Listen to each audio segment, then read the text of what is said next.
Making grammar easy. Omitting relative pronouns. Hello, learners. Welcome back to our English learning journey. Today, we are diving into an interesting and useful topic: omitting relative pronouns. It's a fantastic tool to make your sentences more fluent and natural sounding, especially when speaking. Are you ready to get started? Let's go! Before we can omit relative pronouns, we need to understand what they are. Relative pronouns are words like who, whom, that, and which. They are used to connect clauses or phrases, providing more information about a noun.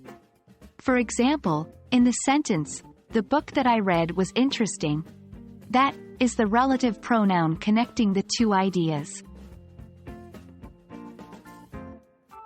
Now, the main point of our lesson: omission of relative pronouns.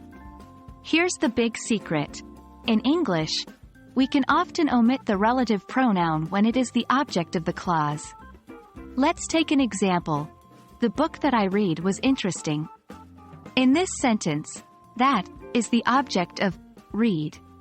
So, we can omit that, and the sentence becomes, "The book I read was interesting." But remember, if the relative pronoun is the subject of the clause, we can't omit it. For instance, in "The man who lives next door is a doctor," who is the subject of lives. Therefore, we cannot omit it.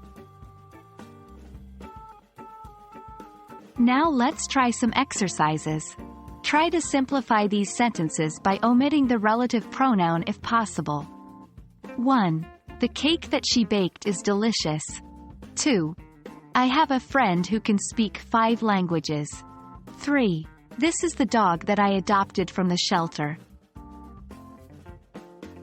And the answers are: 1. The cake she baked is delicious. 2. I have a friend who can speak 5 languages.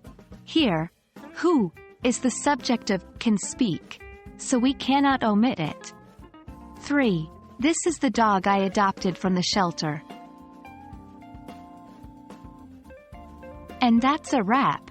Remember, omitting relative pronouns can make your sentences sound more fluent and natural in conversation. It's a small change, but it can make a big difference. Keep practicing and you'll get the hang of it in no time. As always, happy learning and see you in our next video.